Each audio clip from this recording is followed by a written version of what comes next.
నేను మీ శ్రీధర్ మునిగల. మనం ఇప్పుడు ఆదిలాబాద్ జిల్లాలోని సోనాల మండల కేంద్రంలో ఉన్నాము. శ్రీరామనవమి అనేటువంటిది గత 13 సంవత్సరాలుగా సోనాల మండల కేంద్రంలో అత్యంత ఘనంగా జరుగుతుంది. సోనాల మండలం మొత్తం ఆధ్యాత్మిక వాతావరణంలోకి వెళ్తుందని చెప్పచ్చు. అసలు ఈ సోనాల మండల కేంద్రంలోని శ్రీరామనవమి ఏర్పాట్లు ఎలా ఉన్నాయి, శ్రీరాముల వారి కళ్యాణ మహోత్సవం ఏ విధంగా జరగబోతుందో కళ్యాణ్ పంతులు గారు ఉన్నారు. సార్ చెప్పండి, ఎలా జరగబోతుంది? జై శ్రీమన్నారాయణ. ఆపదామవతారం దాతారం సర్వసంపదాం లోకాభిరామం శ్రీరామం భూయో భూయో నమామ్యహం. ఈరోజు శ్రీరామనవమి. ఈరోజు కేవలం స్వామివారి కళ్యాణం మాత్రమే కాదు, స్వామివారు పుట్టినటువంటి తిరునక్షత్రం అని చెప్పి చెప్పుకోవచ్చు. ఎందుకు అనంటే స్వామివారు నవమి తిథి రోజున జన్మించారు. అట్లాగే స్వామివారు వివాహం చేసుకున్నటువంటిది కూడా ఈ యొక్క పునర్వసు నక్షత్రంలో నవమి తిథి రోజున అభిజిత్ లగ్నంలో స్వామివారి కళ్యాణం జరిగింది. ఇలా 2 విశిష్టతలు కలిగినటువంటి రోజు ఈరోజు, చాలా విశేషమైనటువంటి రోజు. మరి ఈ సోనాలలో గత 14 సంవత్సరాలుగా చాలా వైభవంగా, ఈ సంవత్సరం జరిగిన దానికంటే మరో సంవత్సరం ఇంకా వైభవంగా, ఇలా సంవత్సరంగా పెరుగుతూనే వస్తుంది తప్ప లోటు అనేటువంటిది లేకుండా ఇక్కడ నిర్వాహకులు చక్కటి ఏర్పాట్లు చేస్తున్నారు. మరి ఈ యొక్క రోజు, ఈ శ్రీరామనవమి రోజు ఈ ప్రాంతంలోనే కాకుండా యావత్ భారతదేశం మొత్తం కూడా ఈ యొక్క పండుగను అత్యంత వైభవంగా జరుపుకుంటున్నారు. మన తెలంగాణలో మరి మరో అయోధ్యగా పేరుగాంచినటువంటి భద్రాచలంలో సాక్షాత్తు నారాయణుడే ఆ యొక్క రాముడిగా భద్రుడి కోరికను మన్నించి భద్రుని యొక్క కోరికను తీర్చడానికి ఆ నారాయణుడే రాముని రూపం లోపల అవతరించాడు. కాబట్టి మన ప్రాంతం లోపల రామనారాయణుడు అని ఆ రామనారాయణుడి పేరుతోటి కళ్యాణం జరుపుకోవడం విశేషం.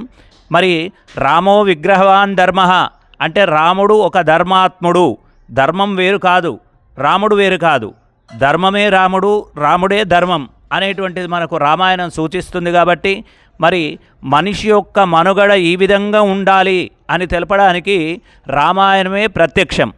ఆ విధంగా మానవాళిని ఉద్ధరించడానికి, ఆ యొక్క మానవాళి ఇలా నడుచుకుంటే ఆయన జీవితం సుగమ్యమవుతుంది అని తెలపడానికి సాక్షాత్తు నారాయణుడే ఈ భూమిపైన అవతరించి మానవునికి మార్గదర్శకత్వంగా నిలిచినటువంటి అవతారం ఈ యొక్క రామావతారం.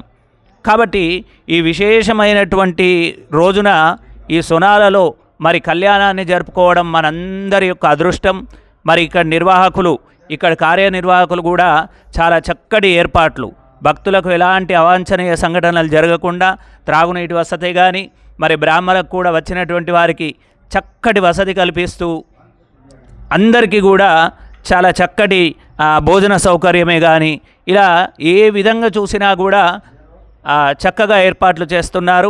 అలా అంతేకాకుండా ఇక్కడ ప్రాంతంలో ఉండేటువంటి పోలీసు వ్యవస్థ కూడా రక్షణ వ్యవస్థను ఏర్పాటు చేసి చక్కగా ఈ యొక్క కార్యక్రమాన్ని దిగ్విజయంగా కొనసాగిస్తున్నారు. ఈ విధంగా ఈ ప్రాంతం లోపల ఈ సోనాల గ్రామంలో జరిగేటువంటి కళ్యాణం ఒక విశేషమైనటువంటిది అని చెప్పుకోవచ్చు. మరి ఈ కళ్యాణానికి విశేష సంఖ్య లోపల భక్తులు పాల్గొని ఆ సీతారామచంద్ర స్వామి పరిపూర్ణమైనటువంటి అనుగ్రహాన్ని పొందాలి అని కోరుకుంటున్నాం. జై శ్రీమన్నారాయణ. సోనాల మండల కేంద్రంలో గత 13 సంవత్సరాలుగా ఆధ్యాత్మిక వాతావరణం అనేటువంటి పెరుగుతుంది. శ్రీరామనవమి ఏర్పాట్లు అనేటువంటివి ఘనంగా జరుగుతున్నాయి. మనతో మాట్లాడడానికి రామాలయ కమిటీ చైర్మన్ సుభాష్ పటేల్ సూర్య ఉన్నారు. సార్ చెప్పండి, ఎలాంటి ఏర్పాట్లు జరుగుతున్నాయి, గ్రామం మొత్తం ఏ విధంగా ఉండబోతుంది? ఏర్పాట్లు మాత్రం గతానికి అనుగుణంగానే పెద్ద ఎత్తున జరుగుతున్నాయి. మళ్ళా గ్రామంలో కూడా వాతావరణం బాగుంది. అంటే ఈ రామాలయ నిర్మాణం జరిగినప్పటి నుంచి అంటే వాతావరణంలో మార్పు వచ్చింది. ముందు నుంచి కూడా మా గ్రామంలో అంటే ఆధ్యాత్మిక వాతావరణం ఉండేది గతం నుంచి కూడా. అంటే ఇక్కడ కొన్ని కార్యక్రమాలు ఎప్పటి నుంచో 50 సంవత్సరాలు 60 సంవత్సరాల ముందటి నుంచి కూడా ఇక్కడ కార్యక్రమాలు జరుగుతున్నాయి. ఇక్కడ ఆధ్యాత్మిక వాతావరణంకి ఎలాంటి కొత్త లేదు. దాంట్లోనే ఆ ఆధ్యాత్మిక వాతావరణం నుంచి వచ్చింది రామాలయ నిర్మాణం చేయాలని చెప్పే సంకల్పము. ఆ సంకల్పానికి అనుగుణంగానే పెద్దలు రామాలయాన్ని నిర్మించడం జరిగింది. దానికి ప్రభుత్వ సహకారంగా ఇతరుల సహకారం తీసుకొని నిర్మించడం జరిగింది. ఆధ్యాత్మిక వాతావరణం రోజు రోజుకు పెరుగుతుంది తప్పితే తగ్గడం లేదు. రామాలయం అయోధ్య రామ మందిర నిర్మాణం తర్వాత పల్లెలలో ఈవెన్ గిరిపల్లెల్లో కూడా భక్తి భావం పెరిగింది అనొచ్చా? ఖచ్చితంగా చెప్పొచ్చు ఈ విషయం లోపల. ఎందుకంటే ఇప్పుడు రామున్న వారి కళ్యాణం కొన్ని జరగని ప్లేస్లలో, రామాలయం లేని ప్లేస్లలో కూడా ఈ మధ్యలో చూస్తున్నాం రాముల వారి కళ్యాణం చేస్తున్నారు. అంటే అది ఒక మంచి శుభసూచకంగా నేను భావించవచ్చు. ఇప్పుడు రామమందిర నిర్మాణం తర్వాత ప్రతి పల్లెల్లో కూడా అయినా అంటే తమ తహాత్కు తగ్గట్టుకు చిన్న చిన్న ర్యాలీలు లాంటివి ఏర్పాటు చేసుకుని ఆ రోజు రాముల వారి విగ్రహాన్ని ఊరేగింపుగా తీసుకొని పోతున్నారు. చిన్న చిన్న పిల్లల కాడ నుంచి కూడా ఇది వస్తున్నది. అది మరీ అంటే రాబో తరానికి ఒక మంచి సూచనగా మనం భావించవచ్చు. అది రామాలయం ఒక మంచి కోసం జరిగిందని చెప్పేసి నేను ఖచ్చితంగా భావిస్తాను.